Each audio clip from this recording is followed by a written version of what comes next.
ഇറാനിൽ ഷാ ഭരണം തിരികെ വരുമോ എന്നുള്ള ഒരു പ്രധാനപ്പെട്ട ചോദ്യമുണ്ട്. കാരണം അവിടെ ഇപ്പോൾ ഒരു അധികാര മാറ്റത്തിന് വേണ്ടിയിട്ടുള്ള എല്ലാ ശ്രമങ്ങളും നടക്കുന്നു. മോജ്തബ ഖമനിയെ തിരികെ കൊണ്ടുവരാൻ വേണ്ടിയിട്ട് അവിടുത്തെ ഭരണകൂടം നിലവിലുള്ളവർ ശ്രമിക്കുമ്പോൾ ഷായെ തിരികെ കൊണ്ടുവരണമെന്നാണ് അവിടുത്തെ ജനങ്ങളുടെ ആവശ്യം.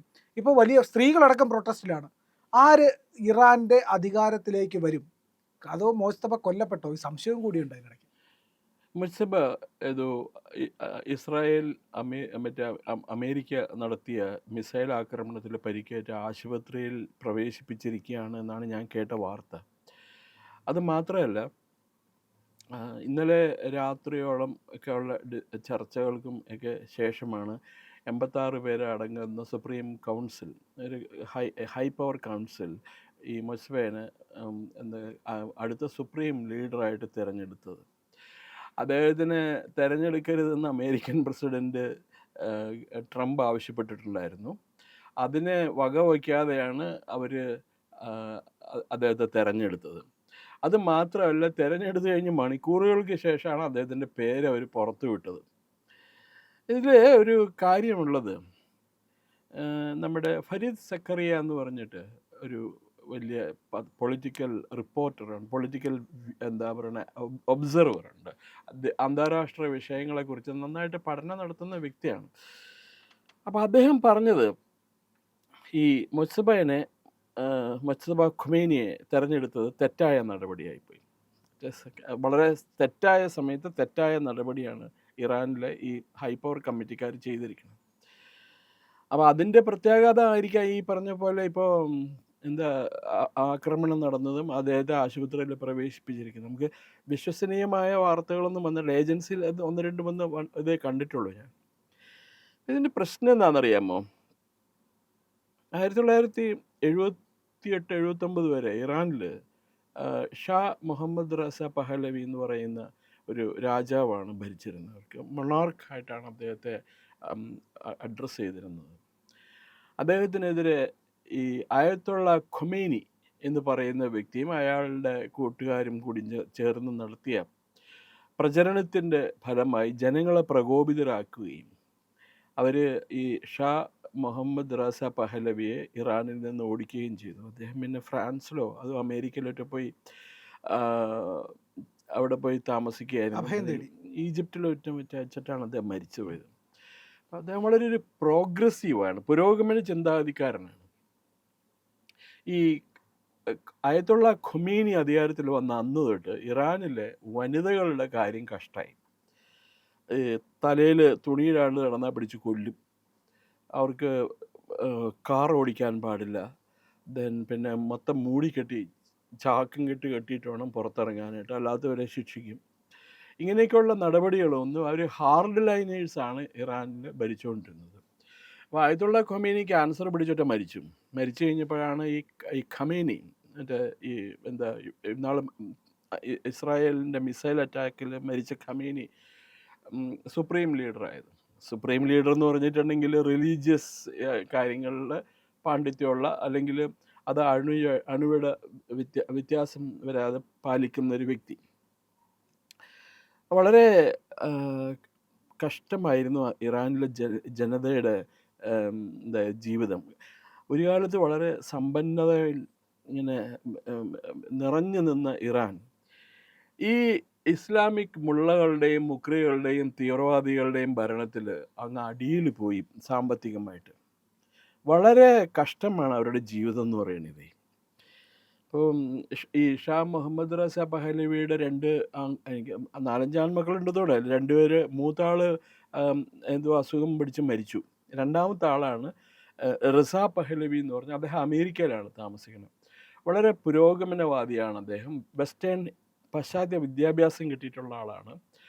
അദ്ദേഹം ഒരു മതേതരവാദിയാണ്. ഇപ്പോൾ ഇസ്ലാമിക് റിപ്പബ്ലിക്കായിട്ട് ഇറാൻ തുടരണയിൽ അദ്ദേഹത്തിന് വെറുപ്പുണ്ട്. കാരണം അദ്ദേഹം പറയുന്നത് ഈ ഇസ്രായേലുമായിട്ട് ഉള്ള ഇറാൻ്റെ വെറുപ്പ് അല്ലെങ്കിൽ ലഹള അത് ശരിയല്ല. കാരണം ഇസ്രായേൽ ജനതയും അത് ജൂതന്മാരും ഇറാനിയൻ ജനതയും തമ്മിൽ നല്ലൊരു സൗഹൃദമുണ്ട്.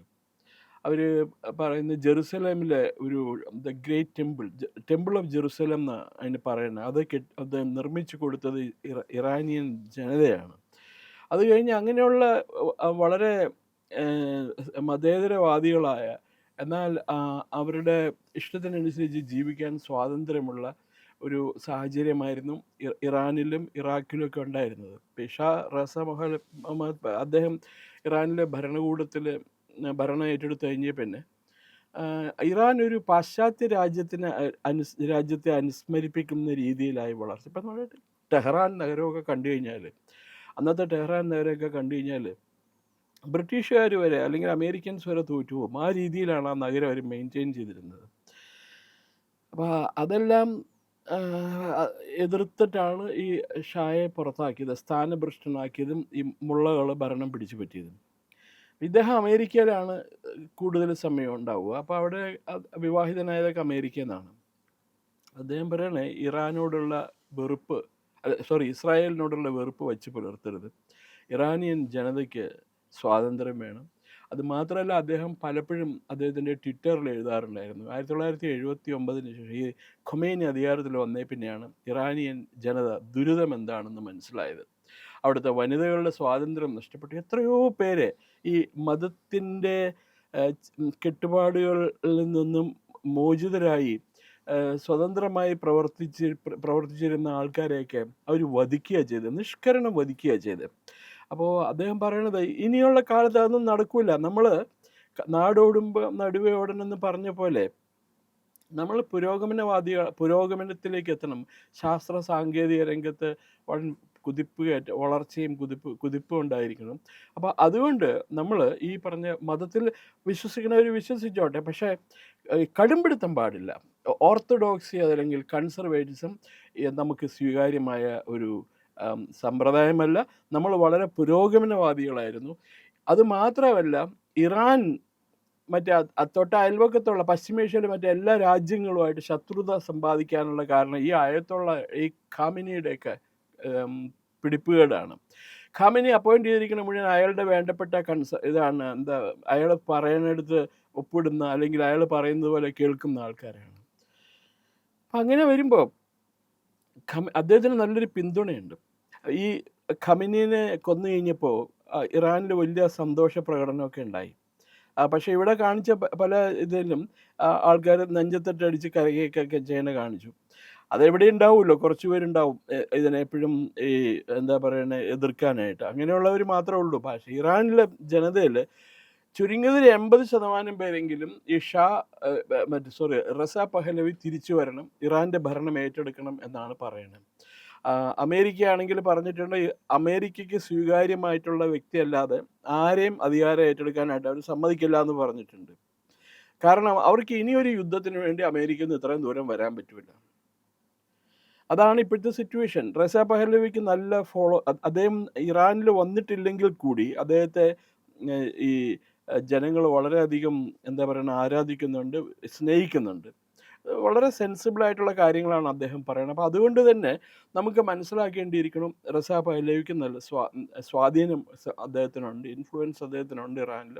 അദ്ദേഹം ഇറാനിലേക്ക് തിരിച്ചു വരും. അവിടുത്തെ ഭരണ നേതാവ് ഒരു പുതിയ ഒരു സമ്പ്രദായം ഇറാനിൽ വന്നു കഴിഞ്ഞാൽ അതിൻ്റെ തലപ്പത്ത് റസ പഹലവി ഉണ്ടായിരിക്കും എന്ന് തന്നെ നമുക്ക് വിശ്വസിക്കേണ്ടിയിരിക്കുന്നു. അദ്ദേഹത്തിൻ്റെ സ്റ്റേറ്റ്മെൻറ്റ്സ് മുഴുവൻ സോഷ്യൽ മീഡിയയിൽ വരാറുണ്ട്. ആ സോഷ്യൽ മീഡിയയിൽ വരുന്ന അക്കൗണ്ട്സിൽ മുഴുവൻ അദ്ദേഹം എഴുതിയിരിക്കണേ ഇറാനിലെ ഈ ഭ്രാന്തന്മാർ, റിലീജിയസ് സെലേർട്സ്, അവർ കാട്ടിക്കൂട്ടിയ വിക്രിയകളാണ്. അത് ഇറാനെ പിന്നോട്ട് നയിച്ചിട്ടേ ഉള്ളൂ, ഒരടി പോലും മുൻപോട്ട് പോകാൻ പറ്റിയിട്ടില്ല.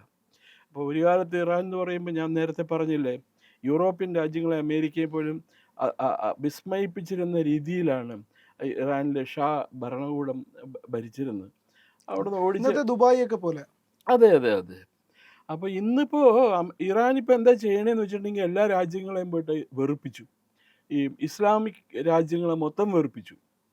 അവിടെ പോയി ബോംബിടുക, എന്നിട്ട് പറയുക ഞങ്ങൾ നിങ്ങളെ ബോംബിട്ടതല്ല, ഞങ്ങൾ ബോംബിട്ടത് അമേരിക്കൻ സൈനിക താവളങ്ങൾക്ക് നേരെയാണ്. പക്ഷെ മരിക്കണ മുഴുവൻ ആ നാട്ടിലെ ജനങ്ങളാണ്, ഖത്തറികളും കുവൈത്തികളും ഒക്കെയാണ് മരിക്കുന്നത്. അതെ. അപ്പോൾ ഈ ഗവൺമെൻറ്, ഇനി വരുന്ന ഗവൺമെൻറ് ഇപ്പോൾ ഈ മുസ്തഫ ഖമേനിയെ പോലെയുള്ള ഒരാൾ നയിക്കുന്ന ഗവൺമെൻറ് വന്നു കഴിഞ്ഞാലത്തെ കാര്യം ആലോചിച്ച് നോക്കും. മുസ്തഫ ഖമേനിയെ പറ്റി പറയണേ, ഈ മറ്റേ ചത്തുപോയ ഖമനി ഇല്ലേ കുറച്ച് ദിവസം അതെ മുമ്പ്, ആ, അയാളെക്കായും ഇരട്ടി ഭീകരവാദിയാണ് അയാള്. അപ്പോൾ അതിൽ നമ്മൾ പെട്ടെന്ന് ഓർക്കുമ്പോൾ വരിക, മമ്മൂട്ടി അഭിനയിച്ചൊരു സിനിമയുണ്ട്, അതെ CID സേതുരാമയ്യർ എന്ന് പറഞ്ഞൊരു സിനിമ. സേതുരാമയ്യർ CBI. അപ്പൊ അതില് കൈക്കൂലിക്കാരനായ ഒരു പോലീസ് ഉദ്യോഗസ്ഥനുണ്ടായിരുന്നു, അതെ ദേവദാസ് എന്ന് പറഞ്ഞ പറഞ്ഞ്. അതെ ദേവദാസ് സർവീസിൽ നിന്ന് പോയി മരിക്കുകയൊക്കെ ചെയ്തു. ദേവദാസിന്റെ മകനായിട്ട് എന്താ സായി കുമാർ അഭിനയിക്കുന്ന അതെ ഒരു അതെ കഥാപാത്രമുണ്ട്. അയാളും കൈക്കൂലിയുടെ ആളാണ്. അപ്പോൾ അയാളെ പറ്റിയിട്ട് CBIയിലെ ആൾക്കാർ സേതുരാമയ്യർ എടുത്ത് പറയണേ, സാറേ മറ്റാൾ ഈ മറ്റേ ഈ കാരണവര്, ഇവന്റെ കാരണവര് ഉറങ്ങുമ്പോഴെങ്കിലും പാവമായിരുന്നു, ഇവൻ ഉറങ്ങുമ്പോഴും കൂടി ദുഷ്ടചിന്ത ഇവന്റെ മനസ്സിലുള്ളൂ. അപ്പോൾ അതാണ് ഈ മുജ്തബ ഖമേനി എന്ന് പറയുന്നത്. അപ്പം അങ്ങനെയുള്ള ആൾക്കാർ ലോക സമാധാനത്തിന് തന്നെ ഭീഷണിയാണ്, ഇന്ത്യക്ക് തന്നെ വളരെ ഭീഷണിയാണ് നമ്മൾ ആലോചിച്ച് നോക്കിയിട്ടുണ്ടെങ്കിൽ. അങ്ങനെ വരുമ്പോൾ റസ പഹ്ലവിക്ക് ഒരു സ്വാതന്ത്ര്യം, ഒരു സ്വീകാര്യത അവിടെയുണ്ട്. ഇപ്പം അത് മാത്രമല്ല, 1978-79 ആയത്തുള്ള ഖൊമേനി അധികാരത്തിൽ, അയാൾ ഫ്രാൻസിലായിരുന്നു, രാഷ്ട്രീയ അഭയം തേടി അവിടെ പോയതാണ്. അയാൾ അവിടെ നിന്നുകൊണ്ടാണ് ഷായ്ക്കെതിരെയുള്ള ഈ സമരം നയിച്ചത്. അയാളുടെ ഒപ്പം വന്ന ബെനിസാദർ എന്ന് പറഞ്ഞ ആളാണ് ഇറാനിയൻ പ്രസിഡന്റ് ആയത്. ബെനിസാദറും പാരീസിലായിരുന്നു. അപ്പോൾ അവർക്ക് അന്നത്തെ ജനങ്ങൾ അവർക്ക് നൽകിയ സ്വീകാര്യതയെക്കായും കൂടുതലായിട്ട് റസ പഹ്ലവിക്ക് കിട്ടും. കാരണം അദ്ദേഹത്തിന് ഈ പറഞ്ഞ പോലെ ഒരു മൊണാർക്ക് എന്നുള്ള ഒരു പേരും കൂടി ഉണ്ടല്ലോ, അത് കാരണം. അതെ. അപ്പോൾ എന്തായാലും ഇപ്പോൾ അവിടെ ഒരു ആഭ്യന്തര കലഹം കൂടി നടക്കുന്നുണ്ട്. കാരണം യുദ്ധം നടക്കുന്നതിനിടയ്ക്ക് സ്ത്രീകളടക്കമുള്ളവർ ഈ മോജ്തബയെ അധികാരത്തിലെത്തിക്കുന്നതിനെതിരെ പ്രക്ഷോഭം ആരംഭിച്ചിട്ടുണ്ട്. അപ്പോൾ പുറത്ത് നിന്നുള്ള ആക്രമണം മാത്രമല്ല, അകത്ത് നിന്നുകൂടി ജനരോഷത്തെ ഇനി ഈ പറയുന്ന മോജ്തബയ്ക്ക് നേരിടേണ്ടി വരുമെന്നുള്ള കാര്യത്തിൽ സംശയമില്ല. അത് വേറൊരു കാര്യമുണ്ട് പ്രിയൻ, അയാളുടെ കൂടെ ഒരു ഹൈ പവർ കമ്മിറ്റി ഉണ്ടല്ലോ, 3 പേര് 4 പേര് ഉൾപ്പെടുന്ന അതെ ഒരു സുപ്രീം കൗൺസിൽ ഉണ്ട്. ഈ സുപ്രീം കൗൺസിലുള്ള 3 പേരും ഒന്നിനൊന്ന് എന്താ പറയണ, ഈ പറഞ്ഞ പോലെ ഭീകരവാദികളാണ്. ആ അവർക്ക് ലോക സമാധാനമൊന്നും നിലനിൽക്കണമെന്ന് ആവശ്യമില്ല. അവർ ഈ മറ്റേ death to America, death to Israel, death to India എന്നുള്ള മുദ്രാവാക്യം അനുസരിച്ചിട്ടേ അവർ മുമ്പോട്ട് പോവുള്ളൂ. നമുക്ക് കാത്തിരിക്കാം. കാരണം ഇപ്പോഴത്തെ നിലവാരം അനുസരിച്ചിട്ട് ഈ റസ പഹ്ലവി ഇറാനിലെ രാഷ്ട്രതലവനായിട്ട് വരുന്ന ദിവസം അതിവിദൂരമല്ല.